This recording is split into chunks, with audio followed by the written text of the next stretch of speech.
Al-Imam al-Mahdi, une justice attendue.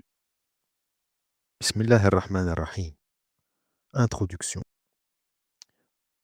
Au nom d'Allah, le tout miséricordieux, le très miséricordieux. Le livre qui est entre vos mains, cher lecteur, est un résumé de la biographie de l'un des 14 infaillibles selon les chiites imamites. Ces pages constituent environ 25% du livre détaillé original de Fawzi Muhammad Taqi al-Sayf, écrit à Tarout, à Al-Qatif, le 29 1445 de l'Hégire, qui porte également ce titre. Avec la volonté de l'aide d'Allah, ce livre original sera traduit ultérieurement. Ce livre et les autres livres de la même série visent la jeune génération de chiites duodécimants qui ne maîtrisent pas la langue arabe afin de clarifier la biographie des infaillibles, que la paix soit sur eux. Par conséquent, cela suppose l'existence d'une science minime, d'un ensemble d'idées liées à la personne infaillible de Sayyida Zahra et à sa biographie qui pourrait être analysée. Nous constatons que les livres traduits en français concernant la biographie des infaillibles sont peu nombreux par rapport à ces nombreux locuteurs. Compte tenu de l'importance du sujet, il s'agit d'une des raisons qui nous a poussé à entreprendre ce projet de traduction. Étant donné que ce livre et le reste de la série ont été traduits par plusieurs personnes et de différentes manières, il est naturel qu'ils ne soient pas tous réunis dans un seul et même format. Par conséquent, nous serions reconnaissants que l'honorable lecteur participe en nous faisant part des éventuelles remarques et note les éventuelles erreurs perçues, afin qu'elles puissent être corrigées dans les éditions ultérieures. Nous demandons à Allah le Tout-Puissant d'accorder au lecteur, à l'auteur de ces pages et au traducteur une immense récompense, ainsi que l'intercession des infaillibles, que la paix soit sur eux. Je rédige la fin de ces pages au seuil de la moitié de Sha'ban 1441 de l'Hégire, l'anniversaire de la naissance du sceau des successeurs Al-Hujj al-Muntadhar al-Mahdi ibn al-Hassan, qu'Allah hâte son honorable apparition. Ce dialogue imaginaire dans lequel je voudrais vous impliquer m'est venu à l'esprit. Je m'y exprimerai par l'intitulé Réponse, tandis que l'expression de l'interrogateur s'intitulera Question. Question. Vous voulez imprimer ce livre. Avez-vous apporté quelque chose de nouveau? Si vous n'avez apporté rien de nouveau, à quoi bon répéter d'anciennes informations? Réponse. Qui a dit que l'écrivain devait trouver quelque chose de nouveau dans tout ce qu'il écrit? Si tout le monde adhère à cela, quelqu'un pourra-t-il se servir de sa plume pour écrire?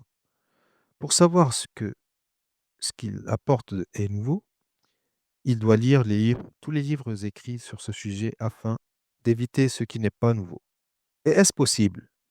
Cependant, il peut s'agir de la nouveauté apportée par certaines idées ou de la façon dont les anciennes idées sont formulées en des termes et des styles innovants, ou les arranger d'une manière spéciale ou les déduire d'une nouvelle manière. De plus, il y a deux degrés de bonnes actions, le degré de craignez Allah tel qu'il doit être craint et celui de craignez Allah autant que vous le pouvez. Si quelqu'un ne peut pas obtenir le premier, qu'il apporte le second. Nous ne demandons plutôt est-ce spécifique à la rédaction ou à tous les moyens de communication et d'orientation, tels que le discours, si cela est général par tous les moyens, ce qui signifie qu'aucun orateur ne doit parler d'un sujet quelconque sans savoir ce qu'il apporte est complètement nouveau. Cela signifie qu'au moins 90% des prédicateurs et des mentors arrêteront leur sermon. Il est bien connu que cela s'agit d'une suite vicieuse, car il mène à l'arène sociale complètement dépourvue de guide. Si cela est spécifique à la rédaction, quel est le sens de cette spécificité? Question. Mais on attend quelque chose de plus en plus grand de vous, et d'autres comme vous. Réponse. Peut-être que la bonne foi des gens les fait s'y attendre, mais c'est ce qui existe. C'est ma récolte et elle contient l'élite. Comme dans la parabole. Rien n'est écrit à moins qu'on attende mieux. Surtout lorsque la bonne foi est grande. C'est peut-être ce qui a empêché certains écrivains d'écrire. Alors, ils sont partis de ce monde sans pour autant écrire ce qu'ils pouvaient. Et n'ont pas pu écrire comme les autres s'attendaient à ce qu'ils le fassent. La société a perdu l'avantage possible et n'a pas obtenu celui attendu. Ni l'écrivain n'a obtenu la réponse de autant que vous le pouvez, ni réussi de celle de tel qu'il doit être écrit. Est-ce que tout le monde est censé faire ça? Question. Mais fournir ces efforts puis dépenser de l'argent comme ça peut être déplacé. Réponse. Celui qui pense que cela est déplacé ne devrait pas y consacrer 1 heure, ni dépenser un rial. Quant à ceux qui croient en son utilité, ils doivent le faire, d'autant plus que chaque écrivain ou orateur a son propre environnement qui l'influence, et que les autres n'influencent peut-être pas, pour des raisons géographiques ou stylistiques ou même personnelles, car certaines personnes sont sensibles à une personne plus que d'autres. Le cercle et l'entourage d'influence attendent que la personne, la production d'un discours, d'un livre, etc., et elle devrait en assumer la responsabilité.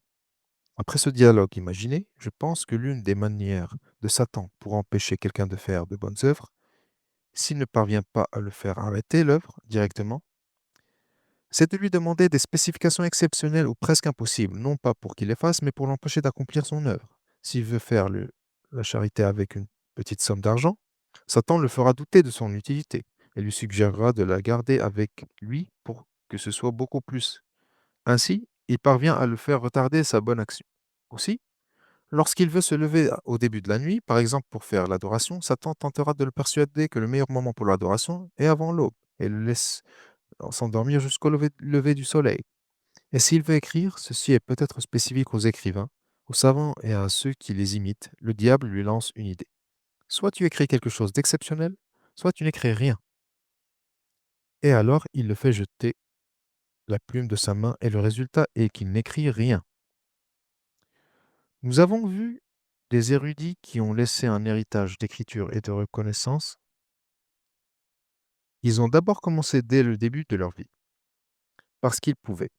Pour cette raison, leur dernier livre était différent des premiers qu'ils ont écrits.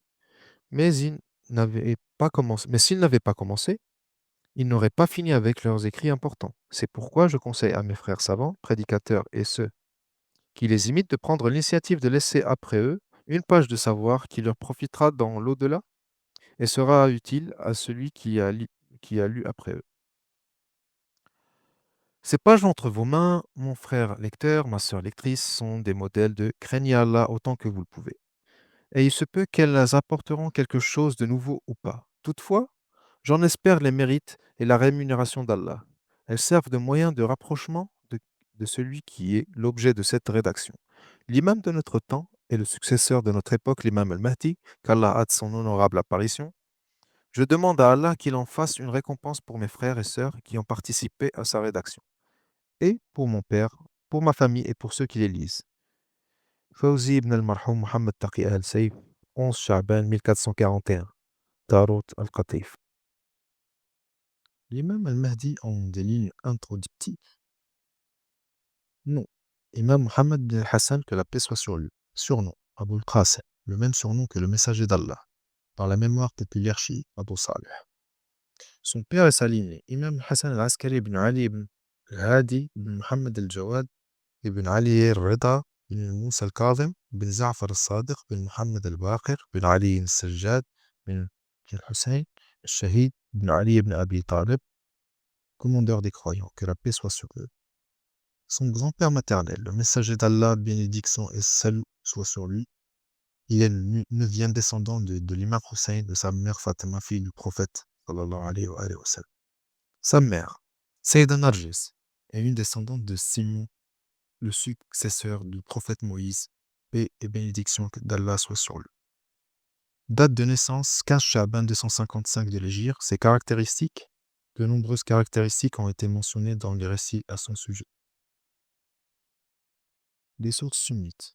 Al-Mahdi est de moi. Il a le front large et le nez droit. C'est un jeune homme de la tribu de Quraysh, au teint marron, créé à la perfection parmi les hommes, un homme au teint clair, teinté, d'une teinte rougeâtre, un abdomen proéminent, des cuisses larges, de grandes épaules. Il y a deux marques sur son dos, l'une à la couleur de sa peau, et l'autre ressemblant à celle du prophète, sallallahu alayhi wa alayhi. En effet, le Mahdi ressemble au prophète d'Allah par son apparence et son caractère, et il apparaîtra comme un jeune homme âgé de moins de 40 ans. Son visage est comme la lune brillante, avec un teint arabe et une corpulence israélite. Dans les sources chiites imamites, il a un teint rougeâtre, un regard pénétrant, de sourcils proéminents, larges entre les épaules, avec un lichen sur la tête et une marque sur le visage. C'est un homme au front haut, le nez droit et l'abdomen énorme, avec des cuisses séparées, des dents du bonheur lumineuses, et il y a un grain de beauté sur sa joue droite. Il est de couleur blanche, teinté d'une teinte rougeâtre, d'un abdomen proéminent, des cuisses larges, de grandes épaules. Il a deux marques sur son dos, l'une à la couleur de sa peau et l'autre ressemblant à celle du prophète, sallallahu alayhi wa sallam. Quand El Mahdi émergera, il aura l'âge des anciens, mais l'apparence des jeunes, avec un corps puissant. S'il tendait la main vers le plus grand arbre de la terre, il l'arracherait, et il criait parmi les montagnes, les rochers s'effondreraient. Et il apparaîtra sous la forme d'un jeune homme prospère à l'âge d'environ 30 ans, 32 ans. L'imam al-Mahdi de la naissance à l'apparition. Grand 1. L'honorable mère et la noble descendance. Les imamites conviennent que la naissance de l'imam Mohammed ibn al-Hassan, le Mahdi attendu, a eu lieu au moins au milieu du mois de Sha'ban, en l'an 255 de l'Hégire. Toutefois, il y a une divergence dans la précision de l'identité de son honorable mère, mais cela pourrait aussi être dû au secret et aux mystères qui entoureront toute la question de l'imam, paix et bénédiction d'Allah soit sur lui. À partir de l'instant de sa naissance en passant par sa mère et sa petite enfance, et se terminant par sa personne jusqu'à son occultation, il était même interdit de mentionner son nom durant certaines périodes historiques. Cet aspect influencera également le nom de sa mère. Qui est-elle? Est-ce Nargis Sawsam, Saqil, Hadith ou Malika? Ou autre? La dissimulation et le mystère étaient intentionnels et non ordinaires. Cependant, il est bien connu parmi les imamites que le nom de sa mère est Nargis. Quant à déterminer sa personnalité, il existe deux théories. La première conclut qu'elle est la fille du roi des Romains et qu'elle a été captivée ou s'est dissimulée de l'armée romaine qui était sortie pour combattre les musulmans à cette époque. Et lorsqu'elle a été proposée à la vente, l'imam Hassan al-Askari a chargé l'un de ses chiites, qui est le narrateur du récit qui s'appelle Bishr bin Sulayman al-Nakhas, qui, selon la narration, est l'un de ses petits-enfants d'Abu Ayyub al-Ansari, le compagnon du prophète, qu'Allah le bénisse, lui et sa famille. Il relate un long récit qui se termine par l'achat de cette servante.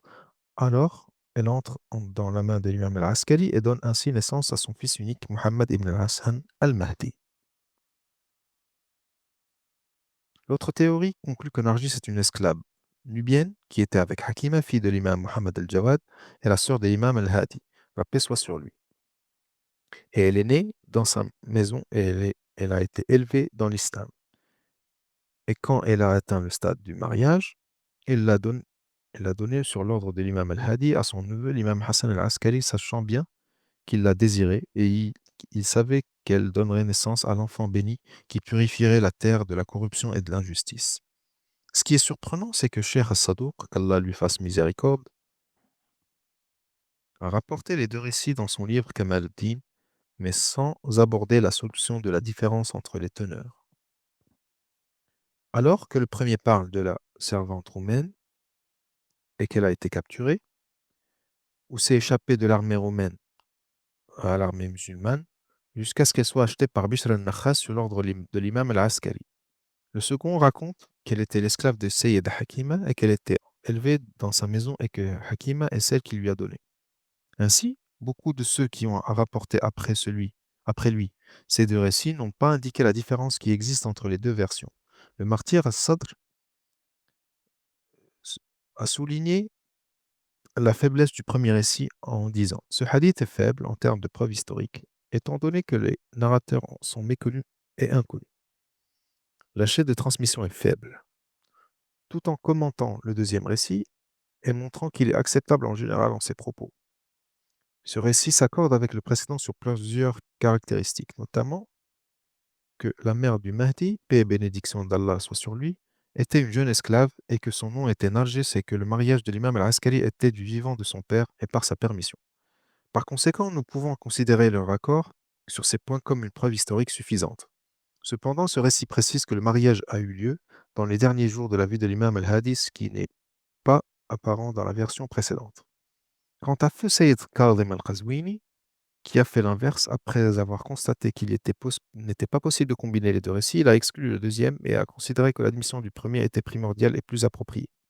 J'ai vu un livre du chercheur contemporain Cheikh Ahmed Salman intitulé La Dame des esclaves, dans lequel il a fait une recherche détaillée de cette question et a conclu par l'acceptation du deuxième récit au détriment du premier. Et il a trouvé que le premier récit, qui se termine par l'histoire de Bishr al-Nakhas et la question de la captivité de l'armée romaine, contient des gens inconnus dans sa chaîne de transmission. Et la personne mentionnée dans celui-ci, le héros de l'histoire, Bishr al-Nakhas, qui est l'un des petits-fils d'Abu Ayyub al-Ansari, n'est pas mentionné dans l'histoire. Les historiens nient même l'existence de postérité d'Abu Ayyub al-Ansari.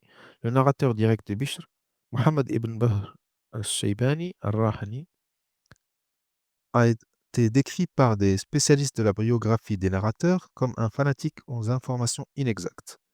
Il a également mentionné que les faits mentionnés dans le récit ne correspondent pas aux faits historiques.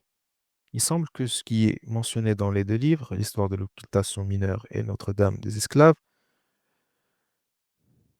qui renforce le deuxième récit, soit le plus proche de l'acceptation, et qu'elle, la mère de l'imam al-Mahdi, était une esclave nubienne qui a été élevée dans la maison de Sayyida Hakima, fille de l'imam Muhammad al-Jawad, paix et bénédiction d'Allah soit sur lui. Nous supposons que le mariage de l'imam al-Askari, paix et bénédiction d'Allah soit sur lui, a eu lieu en l'an 254 de l'Hégire et que son âge honorable à cette époque était d'environ 23 ans, sur la base du fait que sa naissance a eu lieu en l'an 231 de l'Hégire. Une naissance exceptionnelle et un traitement particulier. Le traitement exceptionnel dans la naissance de l'imam al-Mahdi, qu'Allah a son apparition, ne s'est pas seulement limité à la dissimulation de l'identité de sa mère honorée, mais en plus de cela, c'était aussi dans la manière dont sa naissance a été annoncée. Tandis qu'il était recommandé de sacrifier un bélier pour le nouveau-né, tel que pratiqué par le prophète, qu'Allah le bénisse, lui et sa famille, à la naissance de Hassan et Hussein, paix et bénédiction d'Allah soit sur eux, nous constatons que le sacrifice de l'imam al-Askari pour son fils al-Mahdi s'élevait à des centaines de béliers.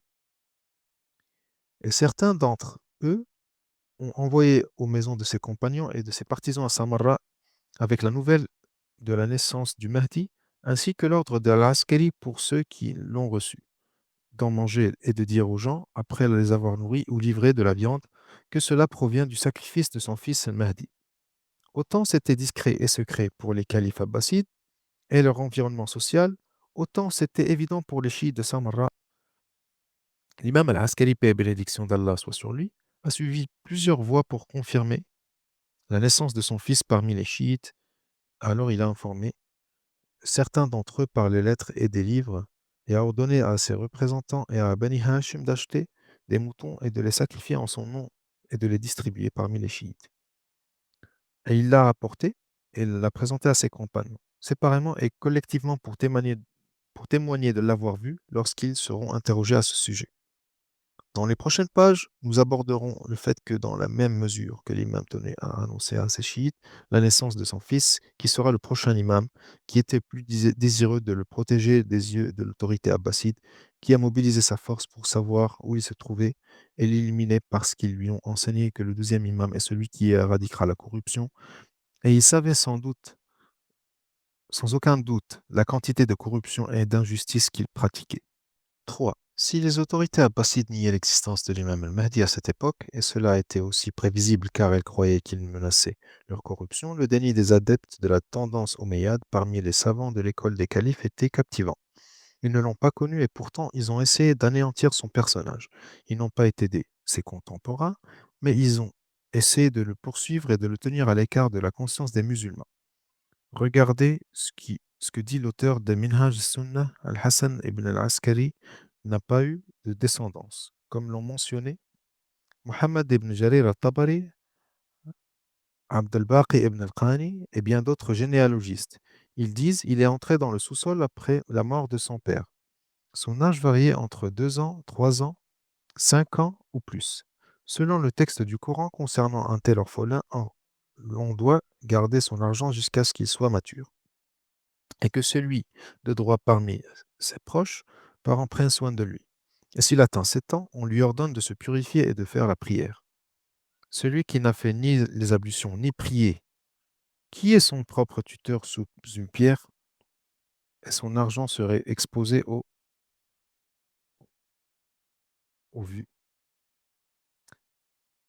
Il n'est pas permis qu'il soit l'imam des croyants, alors que dire s'il n'existait pas ou s'il était perdu, surtout avec la durée de cette absence. Ici, nous avons deux pauses avec lui. La première avec le premier paragraphe de son discours et la seconde avec le second. En ce qui concerne la première, Ibn Taymiyyah choisit d'Ibn Jarir al-Tabari, décédé en 310 de l'Hégire, ce qui lui convient, et le dément sur ce qui ne lui convient pas. Alors, quelle est cette sélection? Il refuse le hadith, je suis la cité de la connaissance. Bien que cet Ibn Jarir l'ait rapporté dans ses livres, il n'accepte même pas ses récits, qui contredisent ses croyances à lui, mais ici, il s'en tient à ses paroles. Quelle est la signification de cette sélection? Comment sa parole est-elle devenue un argument contre des dizaines d'autres paroles des généalogistes, des historiens et des parents de Hassan al-Askari parmi les Ahl al-Bayt? Quant à Ibn Qani, euh, décédé en 351 de l'Hégire, celui sur qui Ibn Taymiyyah s'appuyait pour nier la naissance de l'imam al-Mahdi, il suffit à son sujet ce qui a été mentionné de ses erreurs, sa démence et son insistance sur l'erreur. Quant à notre deuxième pause avec son deuxième paragraphe, c'est du tel père, tel fils. Il a dit, selon le texte du Coran concernant un tel orphelin, l'on doit garder son argent jusqu'à ce qu'il soit mature, et que celui de droit parmi ses proches parents prenne soin de lui. Et s'il atteint 7 ans, on lui ordonne de se purifier et de faire la prière. Celui qui n'a ni fait les ablutions ni prié, qui est son propre tuteur sous une pierre, jusqu'à la dernière de ses paroles. Sa réponse est la suivante. Cela s'applique-t-il seulement à l'imam al-Mahdi ou aux prophètes et aux messagers? Qu'est-ce qui fait de Isa ibn Maryam le prophète dont le Coran a parlé en disant elle l'a montré du doigt et ils lui ont dit comment pouvons-nous parler à un nourrisson dans le berceau? Il a dit je suis le serviteur d'Allah qui m'a apporté le livre et m'a fait prophète et m'a béni où que je sois et m'a ordonné de prier et de faire l'aumône aussi longtemps que je vivrai. C'est la même logique juive qui a démenti la prophétie de Jésus, considérant qu'il était un enfant au berceau. Alors, comment peut-il communiquer les Écritures? Comment peut-il prier et comment peut-il faire l'aumône? Selon cette logique, on doit lui désigner un tuteur. Également Yahya bin Zacharie, le prophète. Oh Yahya, tiens fermement le livre et nous lui avons donné la sagesse alors qu'il était enfant. Alors, comment est-il devenu permis ici? Et l'une des conditions pour croire au Coran est d'avoir la conviction totale et est rejeté là-bas. Comme l'a dit l'un des compagnons de l'imam Reda, paix et bénédiction d'Allah soit sur lui, si l'ordre vient d'Allah Tout-Puissant, alors il n'y a pas de problème qu'il soit un enfant d'une journée. Et s'il ne vient pas d'Allah le Tout-Puissant, c'est inutile qu'il ait 100 ans. Si celui-ci s'est cramponné au brin d'Ibn Qani ou d'Ibn Jarir pour nier sa naissance, pourquoi ne pas écouter plus de 200 contemporains de l'imam qui l'ont vu dans différents endroits et qui viennent de nombreuses régions telles que l'Égypte, le Yémen, Dinour, Qom, Qazwin, Ahwaz, Bagdad, Isfahan, Koufa et d'autres? Ce sont tous, se sont-ils tous convenus pour mentir? Ce qui est drôle, c'est que l'un utilise comme argument la déclaration de l'autre pour nier la naissance. Ainsi, Ibn Taymiyyah s'appuie sur Ibn Jarir et Ibn Khan et puis Al-Zarqali qui vient et s'appuie sur Ibn Taymiyyah et ainsi de suite. Quant à Ibn Hazm al-Dhahiri, mort en 456 de l'Hégire, il n'a pas eu besoin de compter sur quelqu'un, mais il a tranché avec certitude que Hassan est mort sans postérité, comme s'il avait assisté à sa mort dans un autre endroit. Il affirme que le Mahdi n'a jamais été créé, comme si les dossiers de ceux qui ont été créés et ceux qui ne l'ont pas été devaient passer par lui pour qu'il les signe. Il sait qui est créé et qui ne l'est pas. L'imam Hassan al-Askari a informé ses compagnons de la naissance de son fils Imam al-Mahdi et a envoyé les sacrifices de naissance à ses partisans à Samarra. Il l'a présenté à ses compagnons fidèles pendant les 6 années entre la naissance qu'Allah a de son apparition et le martyre de l'imam al-Askari. La paix soit sur lui, comme nous l'avons mentionné précédemment. Certes, les historiens et les généalogistes ont enregistré la filiation de Muhammad al-Mahdi al-Hassan al-Askari, son père, indépendamment de leur foi, et de leur manque de croyance en l'applicabilité des caractéristiques du Mahdi à lui, alors que les adeptes de la tendance anti-Ahl al-Bayt ont nié la naissance d'un enfant à Imam al-Askari, paix et bénédiction d'Allah soit sur lui, certains d'entre eux l'ont même calomnié de stérilité. Cependant, le reste des savants de l'école des califes ont prouvé que Hassan al-Askari avait un enfant nommé Muhammad sans pour autant croire qu'il était le Mahdi. Et certains d'entre eux l'ont mentionné en disant qu'il était celui que les Rafidites contestateurs croient être le Mahdi. Ils ont toutefois approuvé cette naissance après tout. Cheikh al-Mahdi al-Faqih al-Imani a écrit un livre intitulé Al-Mahdi al-Muntadhar fi Nahj al-Balagha, dans lequel il mentionne les noms de plus d'une centaine d'érudits sunnites qui ont reconnu la naissance de l'imam al-Mahdi, paix et bénédiction d'Allah soit sur lui, et prouvé sa lignée, comme ils ont reconnu son occultation, la paix soit sur lui, en fournissant les noms de leurs livres dans lesquels ils ont déclaré cela. D'autres se sont rendus compte de ce qu'il avait manqué et Al-Hamidi a disposé son livre susmentionné, les noms de ses auteurs sur les siècles du 4e au 14e siècle de l'Hégire avec ses palliations, de sorte que le nombre a atteint 128 auteurs et écrivains, en référence à leurs livres dans lesquels ils ont mentionné la naissance du Mahdi. Quant aux imamites, puisque croire en sa naissance faisait partie de leur croyance en l'imamat des imams, il n'est pas possible d'exhaustiver ceux qui le disent. Il est donc étonnant que certaines personnes démentent ce sujet. Dans le cadre des règles religieuses, nous constatons que la reconnaissance d'une filiation d'un enfant par une personne est légalement acceptable, à moins qu'il soit établi de cet aveu est contraire à la réalité. Dans le cadre des mêmes règles, la preuve de témoignage de témoins équitable à ce sujet est suffisante pour prouver et établir les effets juridiques et la propagation rassurante est comme ses prédécesseurs. Alors pourquoi ces normes sont-elles figées ici? Pourquoi ces savants ne les ont-ils pas acceptées? Dans l'ordre mentionné, la confession répétée et intentionnelle de l'imam dans plusieurs endroits, que celui-ci est son fils, l'existence de dizaines de preuves pour cela, et même la propagation à l'époque de politique de l'imam ainsi que pendant des siècles suivants, jusqu'à ce que notre époque, tout cela constitue des arguments et des preuves pour quiconque qui a un cœur prête l'oreille tout en étant témoin. 5. Le Mahdi assume le rôle de l'imama par le martyre de l'imam Hassan ibn Ali al-Askari. La paix soit sur lui en 260 de l'Hégire, empoisonné par la planification de l'autorité abbasside, comme nous l'avons mentionné dans le livre de la biographie de l'imam al-Askari. L'imam Mahdi a assuré les affaires de l'imama, puisque la situation, comme nous l'avons à peine mentionné, était très encombrée car l'autorité abbasside avait mobilisé toutes ses forces pour arrêter le fils de al-Askari. L'imam a dû disparaître, la paix soit sur lui. Mais cela ne l'a pas empêché d'apparaître dans certains cas à ses disciples ou pour faire quelque chose de nécessaire et ensuite disparaît immédiatement, soit de manière naturelle, soit par la volonté divine, afin qu'il ne soit pas attrapé et tué. L'une de ses premières apparitions a eu lieu lors des funérailles de son père al-Askari, où il a empêché son oncle Jafar, le menteur, de prier sur son père et il s'en est occupé. Aussi, afin de gâcher le plan de Jafar, le menteur, pour s'emparer de l'imama et de profiter de l'état d'absence de leadership laissé par le martyr de l'imam al-Askari, et à défaut de la présence d'un imam officiel tel que le cas de l'imam al-Askari et ses pairs.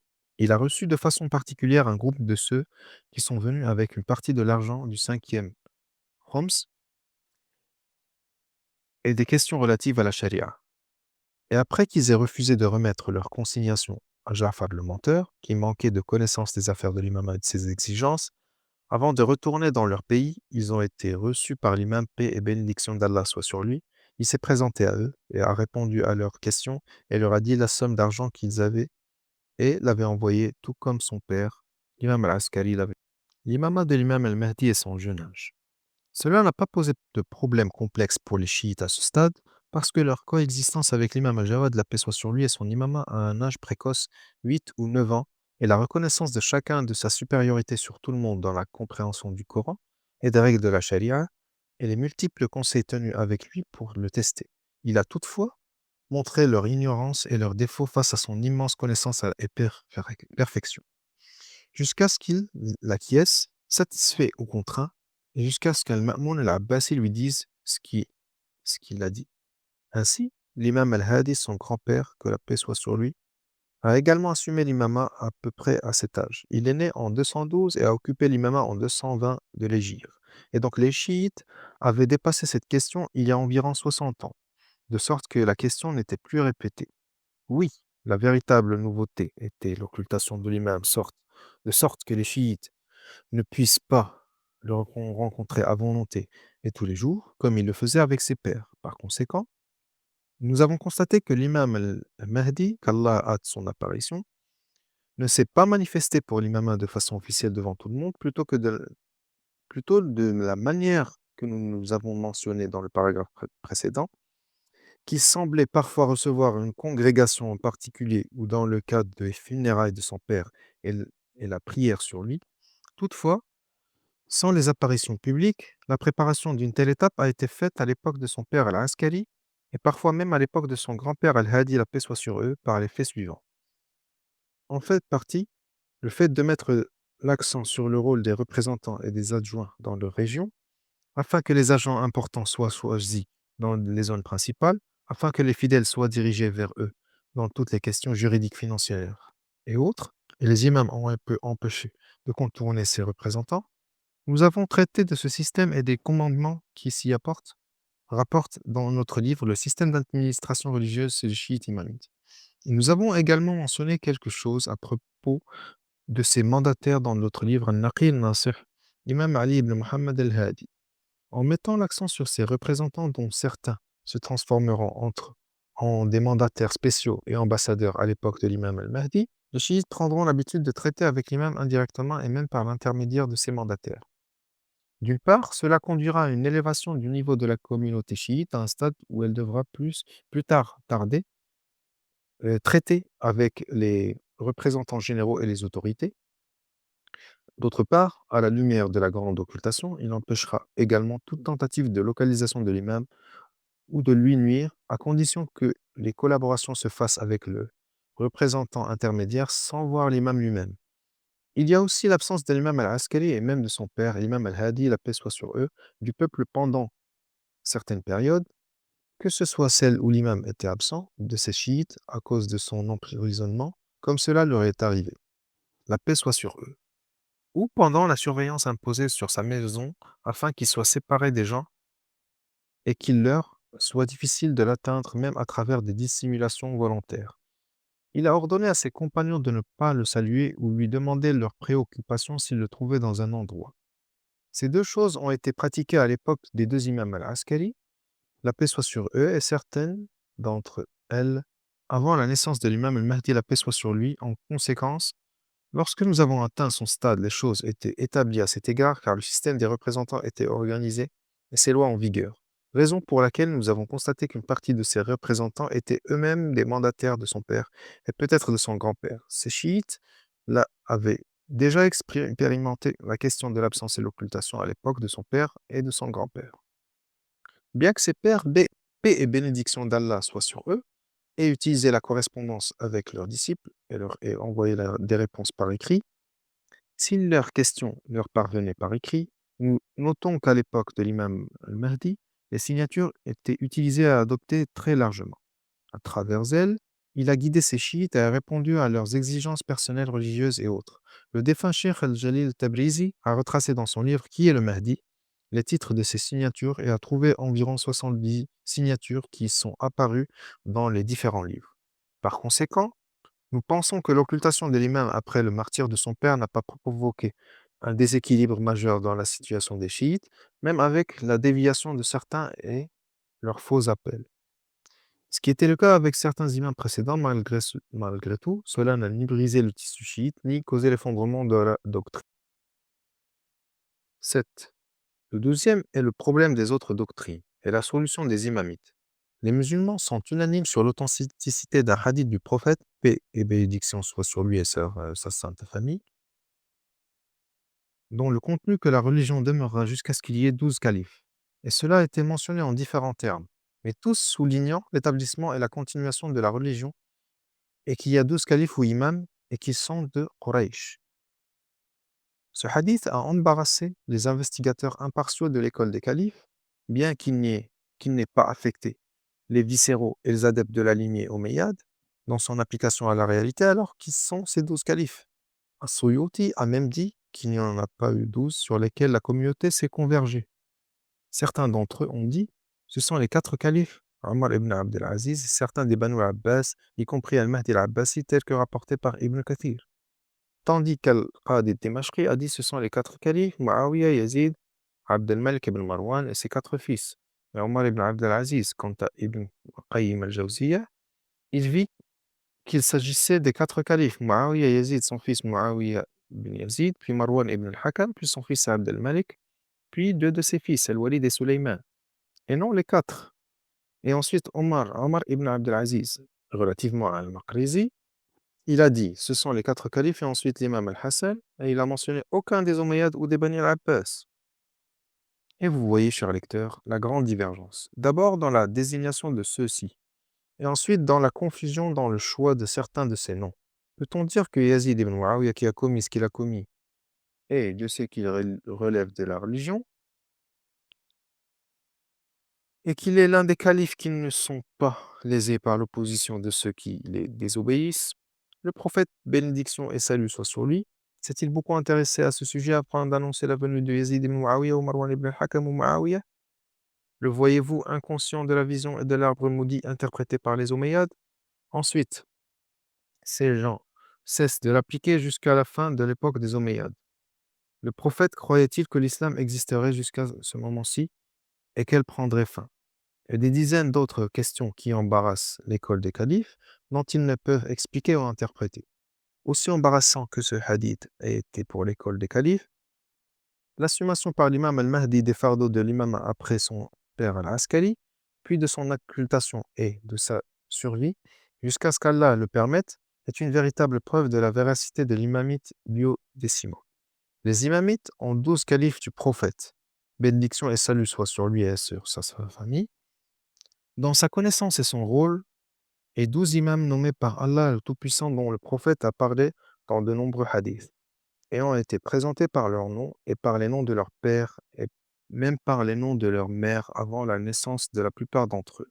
Ils ont prouvé aux gens parce qu'ils leur ont montré la véracité de ce qui leur a été attribué. Et le dernier de ces 12 imams était l'imam Muhammad ibn al-Hassan al-Askari, qui est l'imam al-Mahdi.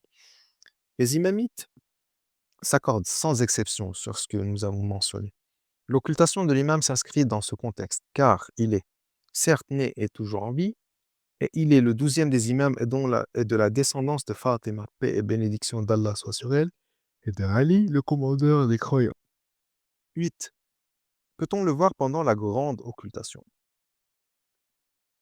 Avec ce qui a précédé au paragraphe, quelque chose a été mentionné à propos de la vision de l'imam Muhammad al-Mahdi, qu'Allah à son apparition par les compagnons de son père.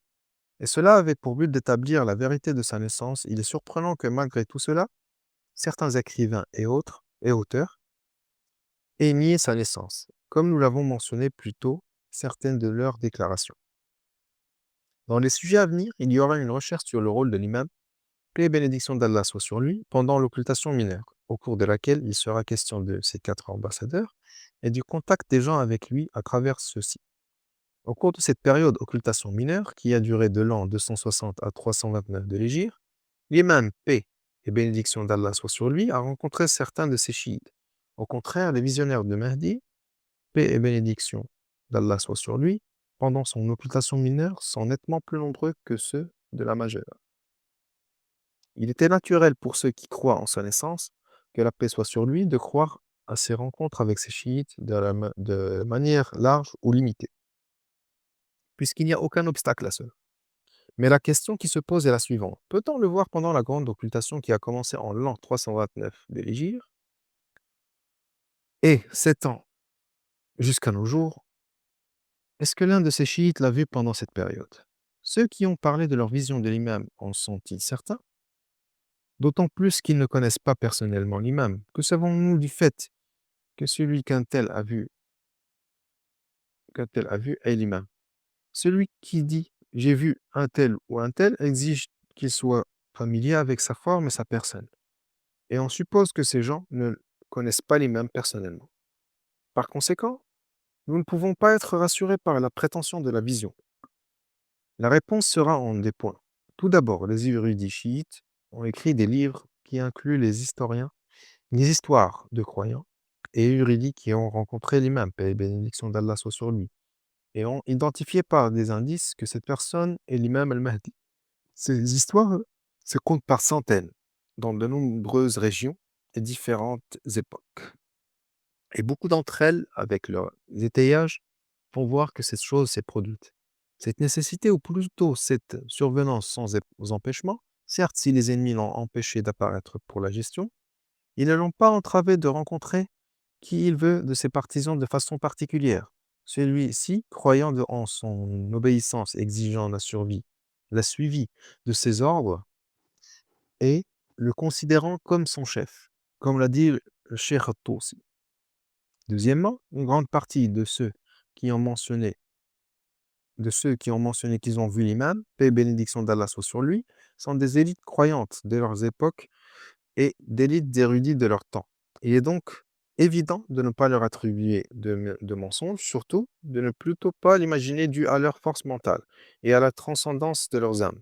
Il se peut que la personne qui prétend avoir vu l'imam soit faible d'esprit ou qu'elle ait beaucoup d'illusions et de fantasmes. Il est donc probable qu'elle ait une image illusoire et de la projeter sur celui qu'il voit. Mais si cela raconté est raconté par quelqu'un comme Allam al-Hilli, Al-Maqdis al-Mawla al-Ardabili, Sayyid Bahr al-Ulum al-Tabatabai et leurs homologues, nous n'en doutons guère du tout, surtout avec l'ajout des preuves suivantes.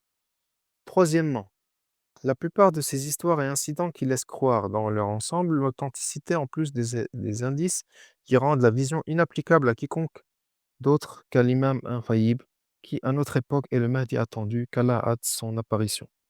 Certains cas étaient des coïncidences avec des gens dans le besoin sans qu'ils ne les expriment.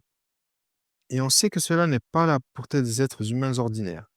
Il y en a qui a été accompagnés d'une réponse immédiate aux besoins, et d'autre part la réalisation de ce qui semblait impossible sans la main de l'invisible, ce que seul un autorisé par Allah Tout-Puissant en est capable, qui est nul autre que l'imam al-Mahdi.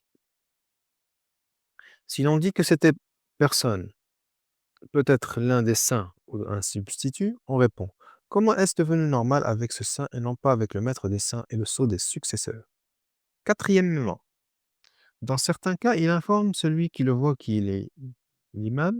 Cela produit comme effet la croyance du cœur et la soumission totale à cette information chez ce dernier.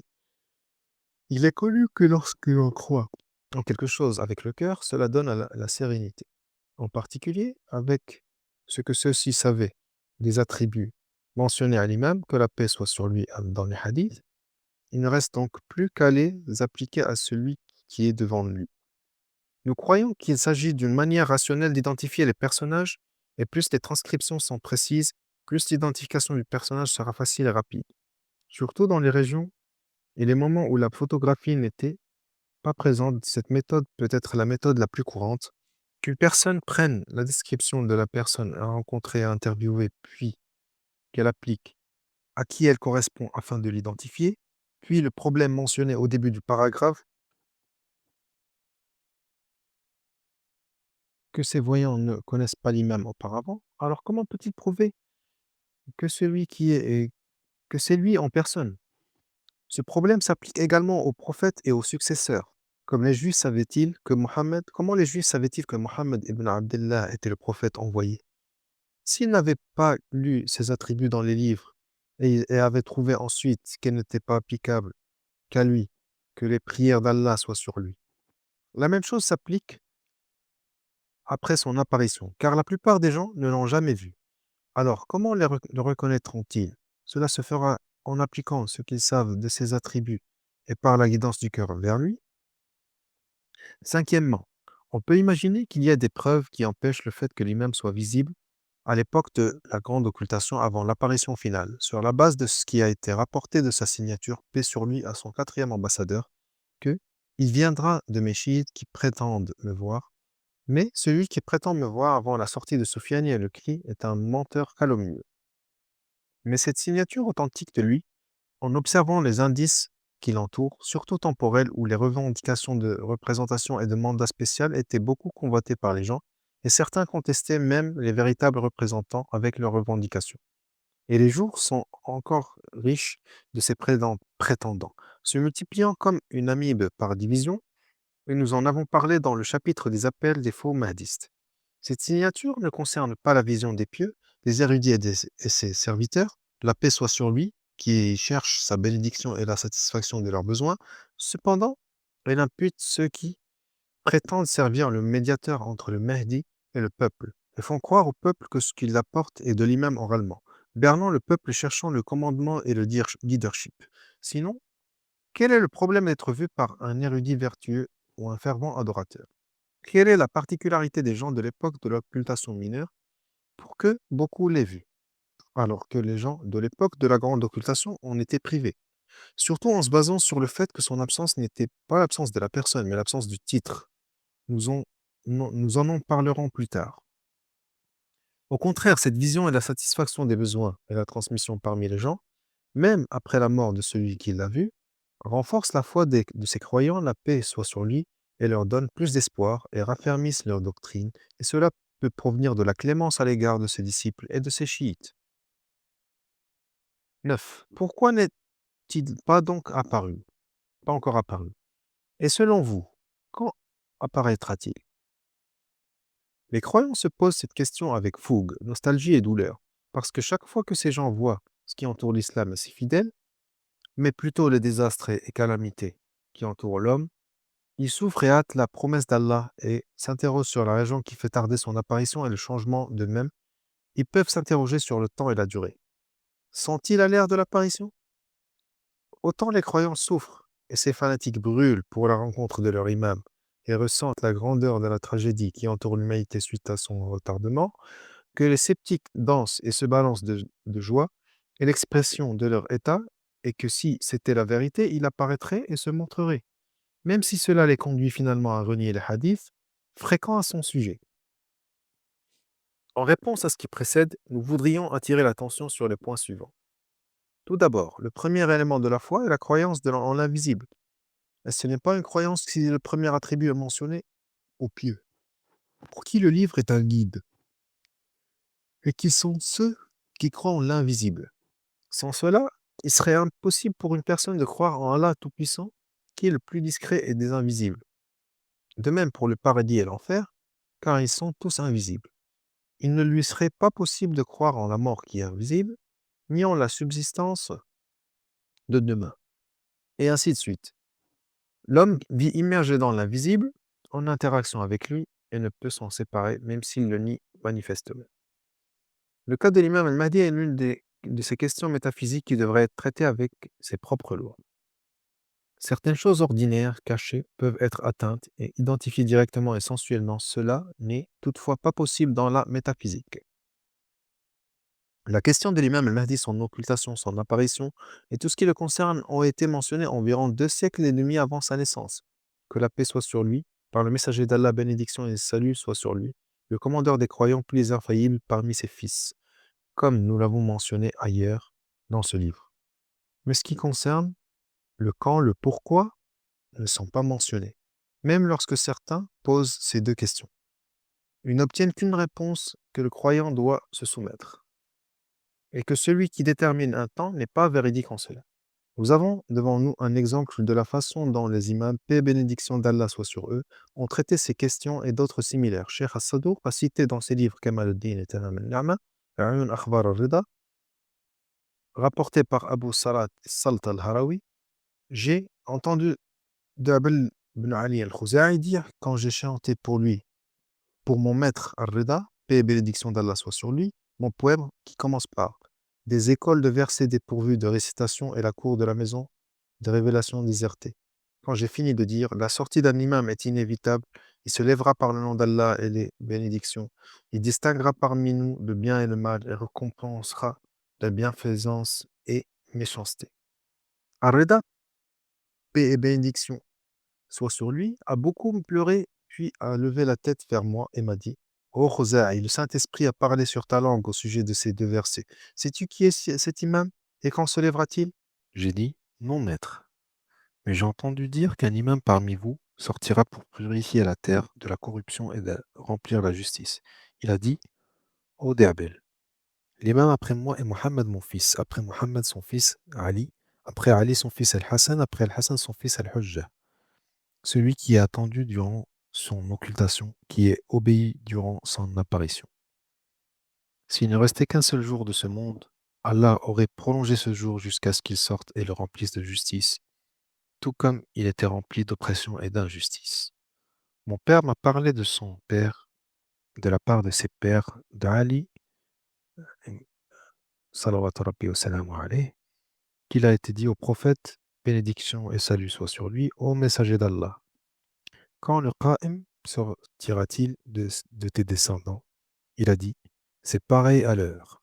Lui seul la manifestera en son temps, sauf qu'elle est lourde dans les cieux et la terre, elle ne viendra à vous que soudainement. Nous notons dans ce hadith que la croyance en l'imam Mahdi était courante et Diabel dit, j'ai entendu dire qu'un imam parmi vous sortira pour purifier la terre. Aussi, la discussion et l'interrogation sur la sortie du Qa'im, qui est un descendant du messager d'Allah de l'époque du prophète, bénédiction et salut soit sur lui et sa famille, c'est-à-dire 2 siècles avant l'époque de ce récit, et 2 siècles et demi avant la naissance de l'imam al-Mahdi. Aussi, ce sens est transmis par les imams, paix et bénédiction d'Allah soit sur eux, l'un après l'autre, comme Al-Rida l'a transmis de son père Al-Kadhim, Al-Kadhim de Al-Sadiq, et ainsi de suite jusqu'au commandeur des croyants, paix et bénédiction d'Allah soit sur lui, ce qui indique l'intensité de leur intérêt pour cette question. L'imam, paix et bénédiction d'Allah soit sur lui, a souligné que l'apparition du Mahdi est une question complètement métaphysique qui n'est pas soumise aux normes humaines et l'a comparée à l'heure où seul le Créateur le sait. Deuxièmement, ce que l'on voit dans certains récits et ce qui est mentionné dans les directives morales que le retard dans son apparition est dû à un grand nombre de péchés ou à la divergence de ses adeptes et à la dispersion de leurs opinions ou à l'incomplétude de ses partisans, cela est vrai dans le sens où cela contribue dans l'orientation morale. Mais ce n'est pas une réponse définitive à la question mentionnée. Peut-être est-ce similaire à ce que le messager d'Allah, bénédiction et salut soit sur lui et sur sa famille, a fait avec l'un d'eux lorsqu'il l'a interrogé sur l'heure de la résurrection et quand elle aura lieu. Alors le prophète a retourné cette question d'une manière morale et bénéfique pour lui et lui a dit: Qu'as-tu préparé pour cela? Et l'arabisant a répondu: L'amour d'Allah et de son messager. Le prophète lui dit: Tu seras avec lui, avec celui que tu aimais.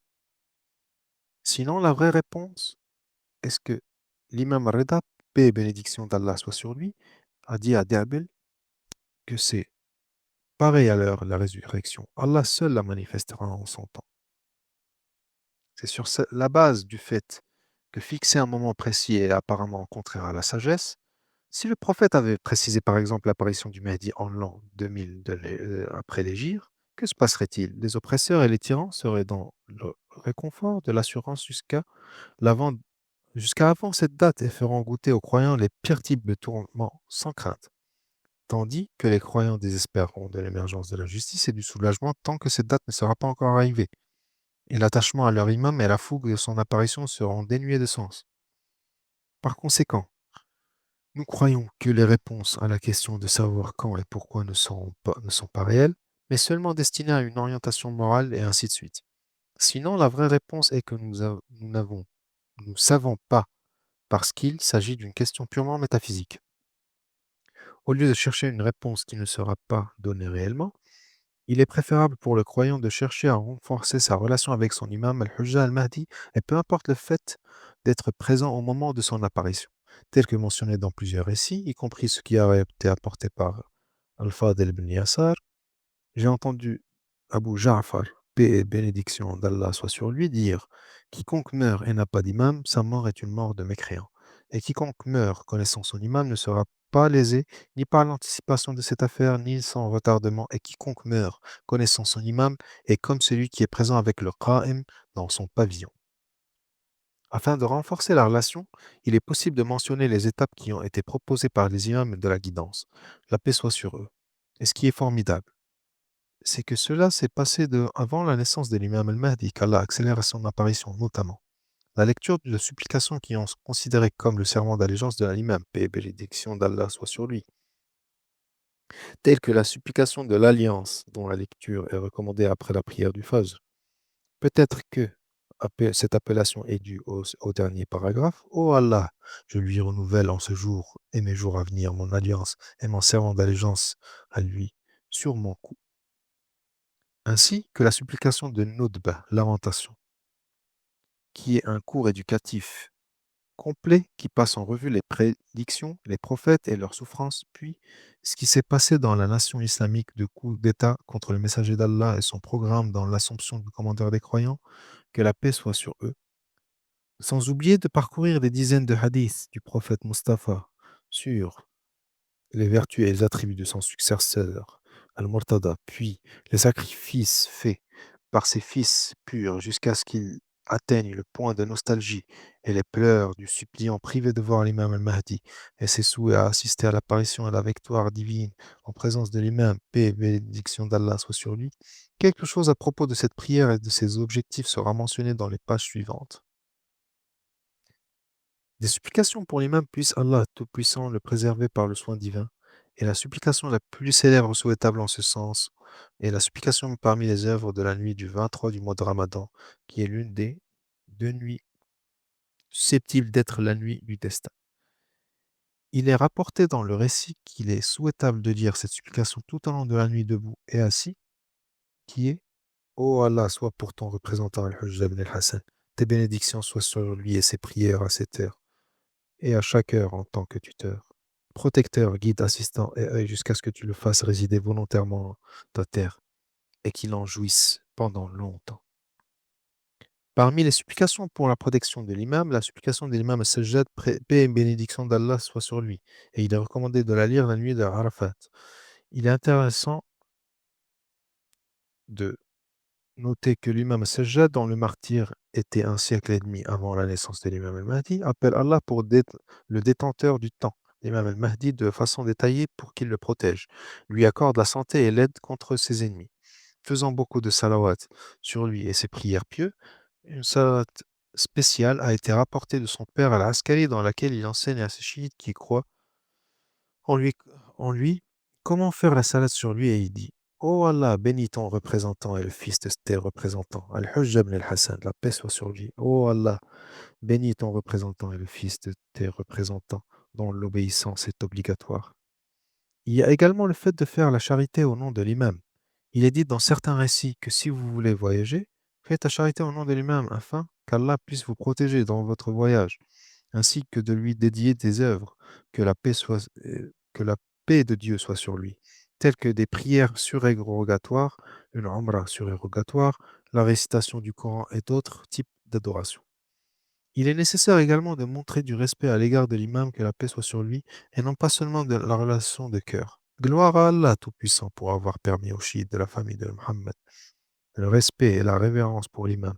Il est répandu parmi eux qu'ils mettent leurs mains sur leur tête par respect pour le souvenir de l'imam, comme s'il s'agissait d'une salutation, et même lorsque le nom de l'imam Qa'im est mentionné, qu'ils se tiennent debout dans de nombreux endroits et communautés. Probablement ont-ils déduit cela de ce que faisaient les imams, paix et bénédiction d'Allah soit sur lui. Il a été rapporté que l'imam Sadr, paix et bénédiction d'Allah soit sur lui, a été interrogé. L'imam al-Hujjah est-il sorti? Et il a répondu non. Mais si j'assistais à cela, je le servirais durant les jours de ma vie.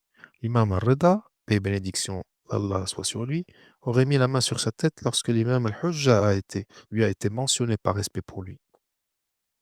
Il n'y a aucun doute sur l'intérêt de ces actions s'il s'agit d'une expression de respect et de glorification pour le souvenir de l'imam. Paix et bénédiction d'Allah soit sur lui. Des points de la conquête Mahdawi. Nous nous limiterons ici à quelques points que nous jugerons importants et nous conseillons à ceux qui veulent plus de détails de revoir d'autres documents. Peut-être que l'une des meilleures analyses et détails est le livre d'histoire d'après l'apparition de martyr Mohammed Sadr. Qu'Allah lui fasse miséricorde. Premièrement, nous croyons que l'apparition de l'imam al-Mahdi dont nous ne connaissons pas la date et le moment sera accompagnée d'un certain nombre d'événements cosmiques, invisibles qui seront discutés au niveau des signes. Ils seront clairement attestés par tous les êtres humains et un signe de la vérité de cette renaissance est qu'il est l'imam promis Mahdi, car l'atmosphère générale des musulmans a été gâchée par le grand nombre de prétendants mahdistes de représentation, de mandat, etc. Par la faute de ces menteurs, les gens n'ont plus confiance en ceux qui revendiquent cette position ou autre. Peut-être que certains d'entre eux le fassent jusqu'à ce que le Mahdi, paix et bénédiction d'Allah soit sur lui, apparaisse réellement. Il est probable que certains d'entre eux visaient à la base à affaiblir l'idée de l'attente du Mahdi chez les gens. C'est pourquoi, afin de résister à ce sceptisme et à cette différence qui peuvent survenir chez certains à la suite de ce que nous avons mentionné, de nombreux récits sans ambigu sont rapportés sur les signes inévitables qui sont d'un aspect purement métaphysique, tels que l'occurrence des éclipses. Elles se produiront d'une manière inhabituelle au lieu d'une éclipse lunaire se produisent au début du mois et une éclipse solaire au milieu de celui-ci, comme elles se produisent habituellement. Ce sera tout à fait le contraire, d'une manière sans précédent, depuis le début de l'humanité jusqu'à ce que cela se produise. Il ne fait aucun doute que cette affaire soit complètement métaphysique, car si elle était soumise à des normes ordinaires, il serait facile de connaître l'heure de sa sortie. Comme les astronomes peuvent connaître la date d'apparition de ces deux phénomènes des centaines d'années avant qu'ils ne se produisent réellement, d'autant plus que le moment de sa sortie est complètement métaphysique. Deuxièmement, une partie de ce qui a été mentionné dans les récits sur son mouvement et ses slogans devrait faire l'objet de réflexions approfondies quant au sens des objectifs. Par exemple, qu'il apparaîtra à la Mecque et commencera à partir du niveau de l'angle et du sanctuaire. En cela, il est semblable à son grand-père Al-Mustafa, dont le début de l'appel était de la Mecque, où se trouve la Kaaba et la maison du monothéisme ibrahimi. Pour dire que c'est une même marche du cher des prophètes Ibrahim au sceau des messagers Mustapha au dernier des successeurs des élites. Leurs objectifs sont les mêmes et leurs points de départ sont les mêmes. Les récits disent qu'il se tiendra entre l'angle et le sanctuaire et que ce sera le jour d'Ashura. Il consolera les prophètes et appellera les gens à le suivre. Nous voyons ici la présence du souvenir des prophètes et leur priorité pour lui par rapport aux autres.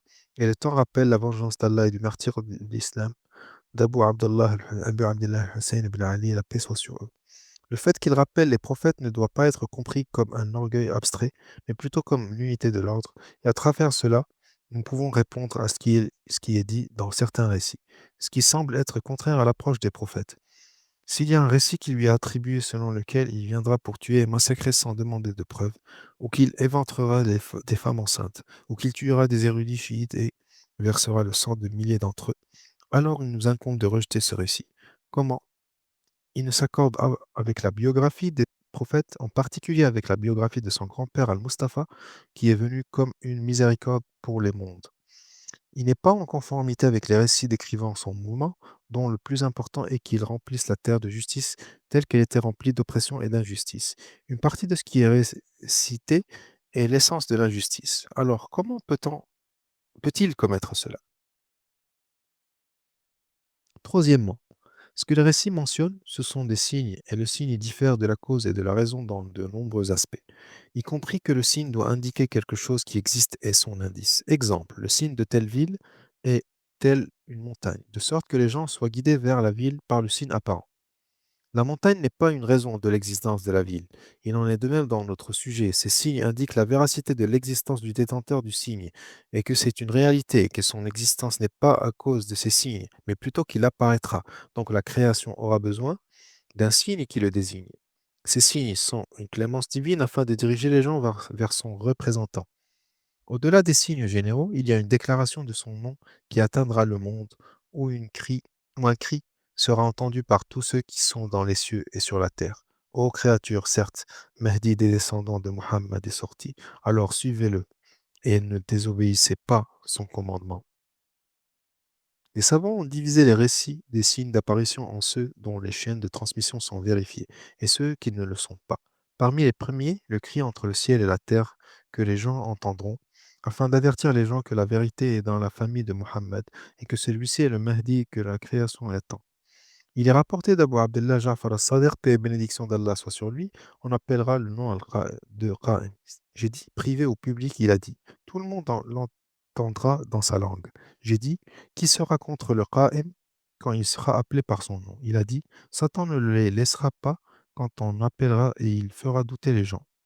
ainsi que la sortie de Soufiane en plus de la popularité de son ordre dans les récits de sorte que peu de récits parlent des signes sans le mentionner, et ces récits sont également considérés d'ailleurs dans le contenu de l'approbation de l'imam al-Sadiq de son père al-Baqir, raconté par Astomali, il a dit, je dis Abu Abdullah, Abu Ja'far al-Baqir avait l'habitude de dire la sortie de Soufiane est inévitable. Il a dit oui.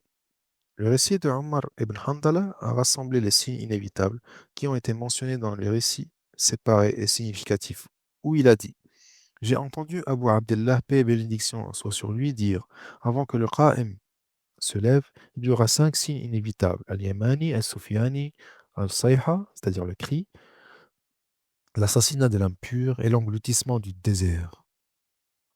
Quatrièmement, nous soutenons ce que les chercheurs ont dit qu'il faut analyser les personnalités de l'étape de l'apparition de l'imam, loyal ou hostile, dans le cadre des symboles et leur signification, en particulier en notant l'époque à laquelle ces récits ont été dits. Si le titre Dajjal ou Soufiane et autres sont mentionnés, il ne faudra pas aller au-delà de la connaissance précise des détails de son nom et de sa lignée. Ce qui compte, ce ne sont pas ses qualités personnelles, mais sa fausse approche, sa vocation destructrice et ses actions corrompues.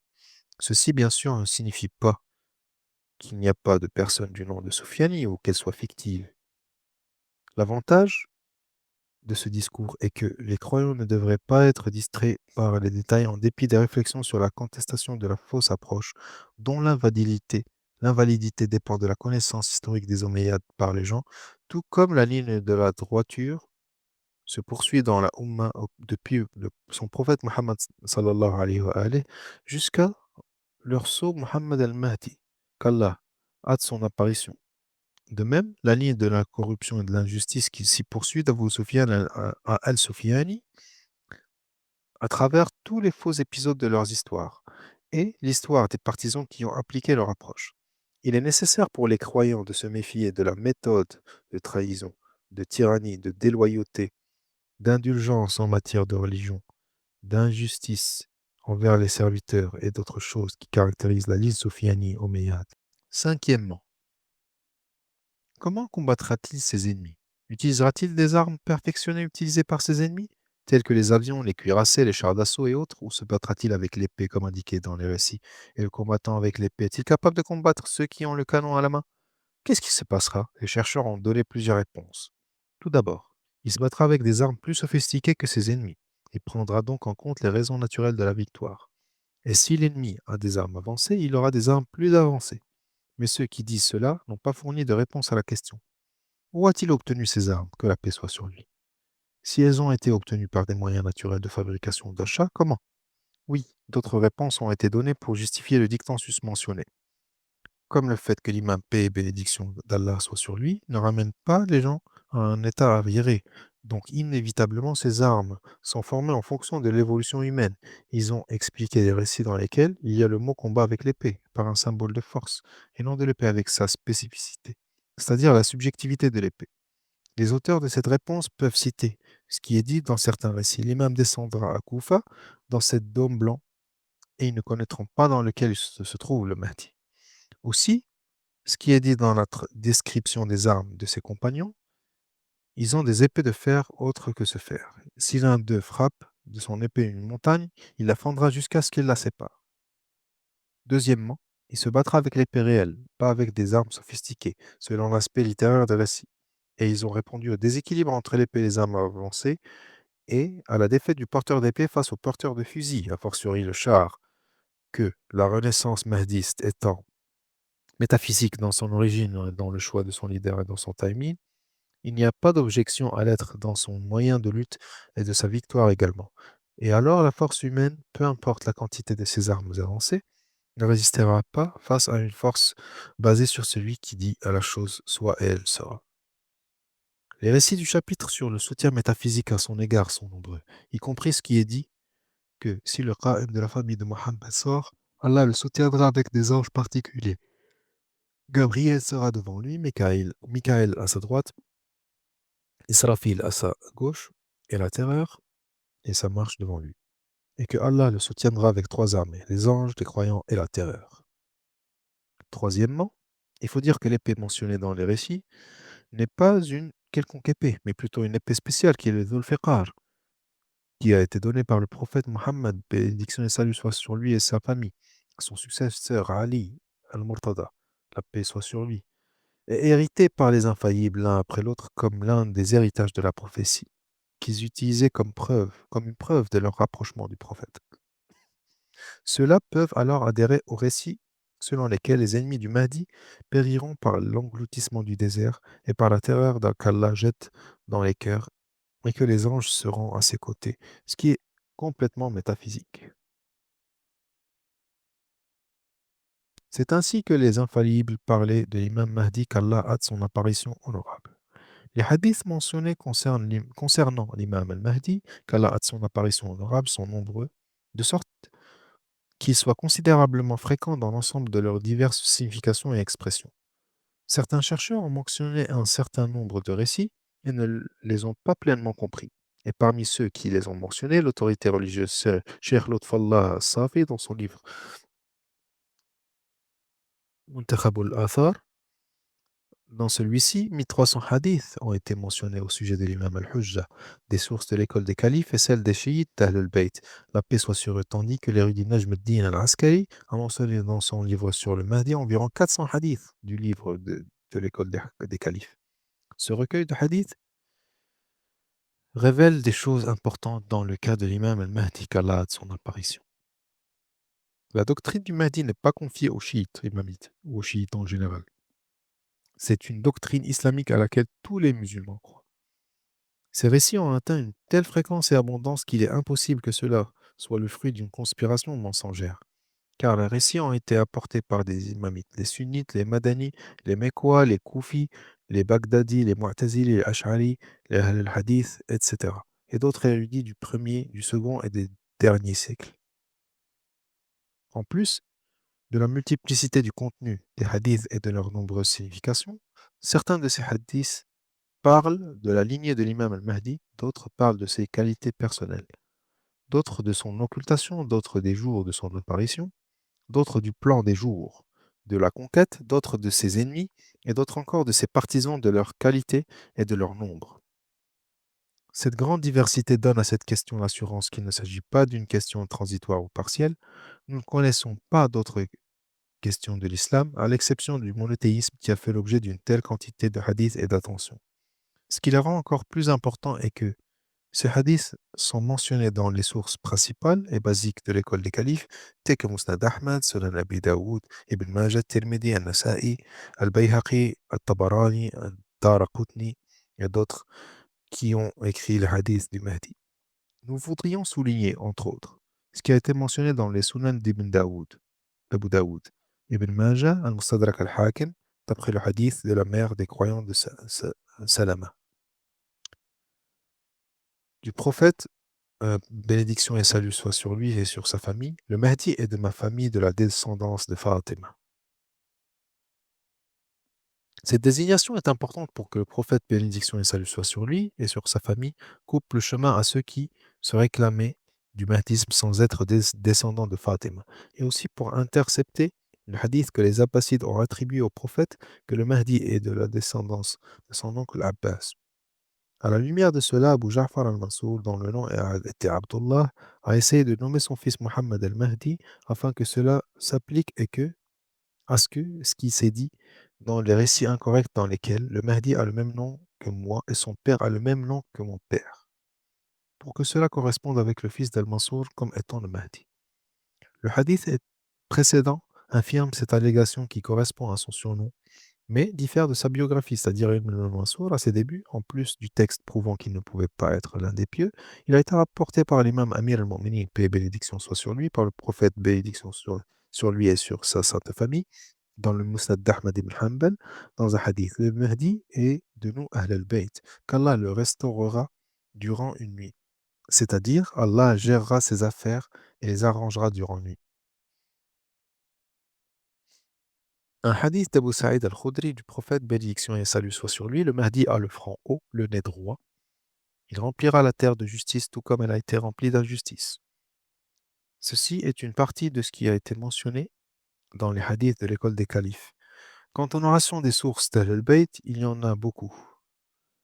Le cheikh al-Sadouk a rapporté dans son livre Kamal al-Din et Tamam al-Ni'ma plus de 140 hadiths du prophète, paix et bénédiction sur lui et sur sa sainte famille, et des infaillibles après lui, qui ont prouvé la doctrine du Mahdi en tant qu'imam, le 12e de la maison du prophète, et ont mentionné ses attributs, des sujets de son occultation, de l'attitude des gens à leur égard, et d'autres sujets directement relatifs à lui.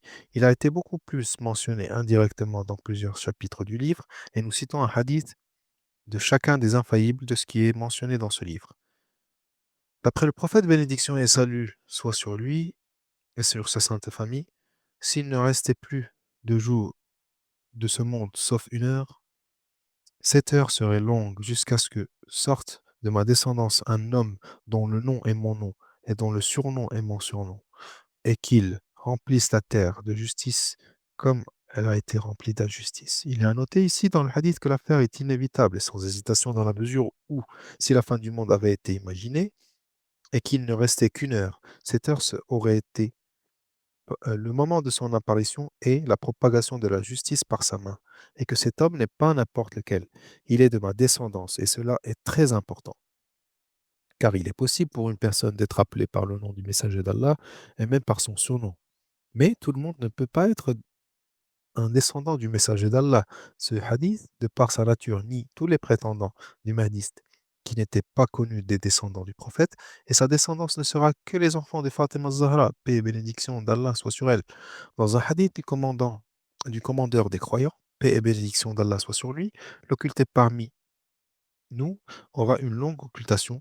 C'est comme si je voyais des chiites se promenant en son absence, tel un bétail cherchant un pâturage mais ne le trouvant pas. Toutefois, quiconque est resté ferme parmi eux sur sa religion et n'a pas endurci son cœur pendant la longue période de son absence, il est avec moi à mon degré le jour de la résurrection. Il faut remarquer la phrase, se promenant tel un bétail cherchant un pâturage mais ne le trouvant pas. C'est un état de recherche de la vérité qui est inhérent à l'homme de chercher et connaître son leadership, et que la relation de ces derniers avec leur leader et leur besoin d'être avec lui sont aussi nécessaires que la nécessité de la nourriture pour l'organisme vivant. On remarque dans ce hadith qu'il confirme l'origine de la cause mahdiste, l'origine de son existence, sa longue occultation et la position des croyants. Cela confirme l'opinion des imamites selon laquelle le Mahdi est le fils de Hassan al-Askari et qu'il aura ensuite une longue occultation. Cela n'est pas applicable à celui qui naîtra à la fin des temps, comme le disent les savants de l'école des califes. L'occultation ne s'applique qu'à celui qui était présent et ensuite disparaît pour une raison ou une autre, mais pas à celui qui n'existait pas auparavant puis existe, car le fait de disparaître à un moment donné inclut celui d'être présent au moment précédent. La longue occultation qui s'accompagne avec la confusion de certaines personnes n'est pas cohérente avec la théorie présentée par les écoles des adeptes des califes, selon laquelle l'imam al-Mahdi naîtra d'Ahl al-Bayt à la fin des temps. Ce discours parle d'une longue occultation et d'un état de remise en question et de recherche de leadership divin.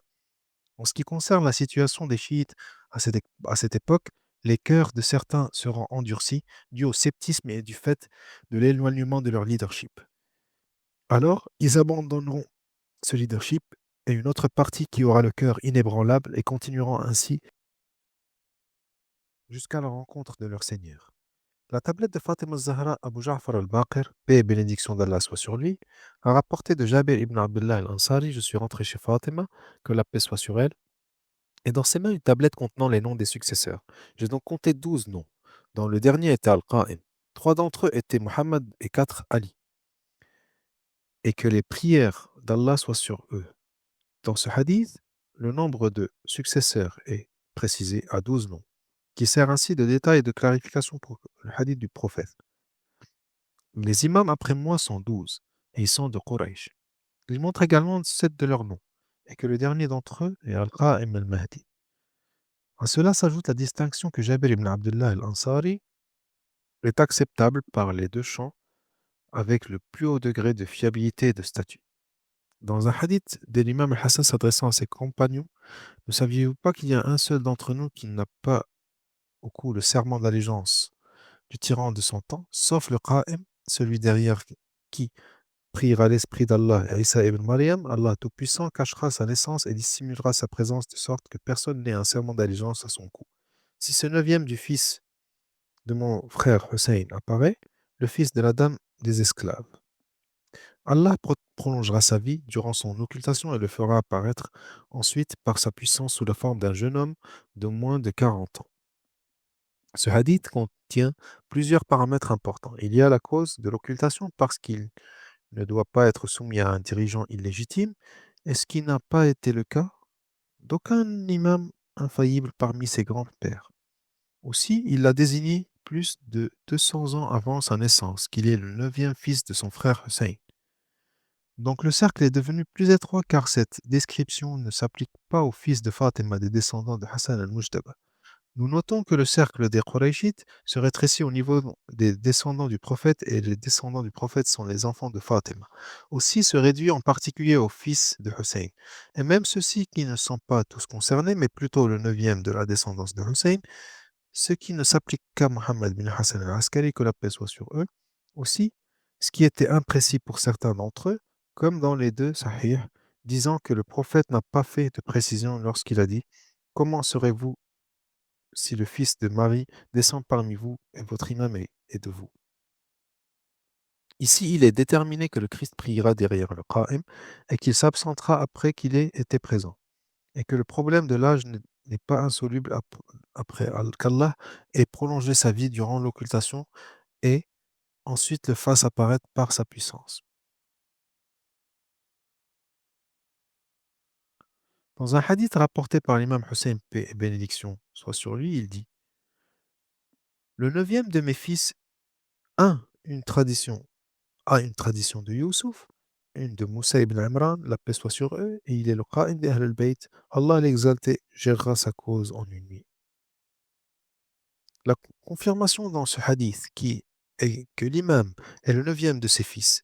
Nous avons déjà fait référence au point d'assistance sur le titre neuvième, dans lequel deux traditions prophétiques montrent qu'il n'est pas le seul à avoir ces caractéristiques pour être dénoncé ou rejeté. Certes, il a des précédents dans la vie des prophètes, quelle que soit l'interprétation de ces traditions, telles que la dissimulation de la naissance au tyran de son temps ou par l'absence parmi les gens, géographiquement, même pour un temps tel que le cas du prophète Moïse, ou l'absence d'adresse, comme c'est le cas du prophète Joseph ou autre. Ce qui illustre une partie de ces traditions qui assimilent le Mahdi au prophète, c'est le hadith cité par Saïd ibn Jubayr de l'imam Zayn al-Abidin Ali ibn Hussein, que les prières d'Allah soient sur lui. Le Qa'im parmi nous porte les traditions des prophètes, une tradition de notre père Adam, une de Noé, une de Abraham, une de Moïse, une de Jésus, Isa, une de Job, Ayoub, une de Mohammed, que les prières d'Allah soient sur eux. Quant à Adam et Noé, c'est la longévité. Concernant Abraham, c'est la dissimulation de la naissance et la retraite des gens. Mais de Moïse, il y a la peur et l'absence. En ce qui concerne Jésus, c'est la divergence des gens à son sujet. Quant à Job, c'est le soulagement après l'affliction. Et de Mohammed, bénédiction soit sur lui, et c'est sur sa sainte famille, c'est de se lever avec l'épée. Le hadith a des significations claires. L'imam Abu Ja'far al-Baqir, paix et bénédiction d'Allah soit sur lui, a rapporté le Qa'im parmi nous est soutenu par l'effroi et victorieux par le soutien. La terre lui sera assujettie et des trésors lui apparaîtront et son autorité atteindra l'Est et l'Ouest et par lui, Allah le Tout-Puissant fera triompher sa religion sur toute autre religion. Quelque répulsion qu'en aient les associateurs, de sorte qu'il ne restera aucune ruine sur terre sans être peuplée de vie. Et l'esprit d'Allah, Isa ibn Maryam, paix et bénédiction d'Allah soit sur lui, descendra et priera derrière lui. L'imam Abu Ja'far, paix et bénédiction d'Allah soit sur lui, a souligné certains de ses attributs. Il est de nous et non des autres. Comme son grand-père, le messager d'Allah, il est soutenu par l'effroi et n'a pas besoin de beaucoup de puissance de feu de destructrice après que la terreur ait détruit la volonté de ses ennemis et leur centre de décision psychologique. Il est soutenu par son Seigneur par la victoire. Donc cela n'a aucun sens pour quiconque de se demander comment peut-il triompher de ses armes nucléaires et atomiques. Et la terre lui sera assujettie au sens de vitesse dans le mouvement et la transition ou au sens d'un véritable pliage. Tant qu'il est soutenu par l'autorité d'Allah Tout-Puissant, aussi les trésors lui apparaissent comme s'ils étaient en harmonie avec la volonté du Mahdi, leur maître. L'imam bénéficiera de toutes ses forces matérielles et spirituelles. Ceci n'est pas seulement spécifique au monde musulman dans la catégorisation religieuse bien connue, mais également le Messie par sa survie éprouve la possibilité pour l'homme de survivre pendant des milliers d'années, descendra sur terre pour assister à cette victoire divine et prier derrière le Mahdi.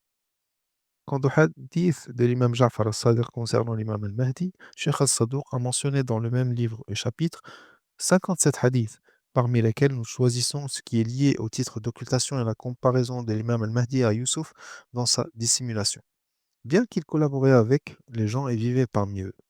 Ce hadith explique ce qui a été mentionné dans d'autres récits de l'expression de l'occultation et qu'il en a deux. L'une courte et l'une longue, qui sera cachée dans de ses chiites et des gens, après que l'imam ait informé Sudayr al-Sayrafi que le Qa'im aura une tradition de Youssouf qui sera l'occultation, il est venu à lui pour lui expliquer ce que signifiait cette occultation. Il a dit, les frères de Youssouf étaient des tribus, les enfants des prophètes qui ont vendu de Youssouf et lui ont prêté allégeance. Et ils sont ses frères, autant qu'il est leur frère. Mais ils ne le connaissent pas jusqu'à ce qu'il leur dise, je suis Youssouf. Alors, qu'est-ce que cette nation nie au sujet de ce que Allah Tout-Puissant fera à son Hajjah, preuve, à un moment donné, comme il l'a fait à Youssouf? Il y a à noter que l'imam Sadiq, qui est mort empoisonné en 148 de l'Hégire, parle dans ce récit, près d'un siècle avant la naissance de l'imam al-Hujjah. Pourtant, il prépare à partir de ce moment et donne la culture nécessaire à ceux qui seront en son temps après son temps.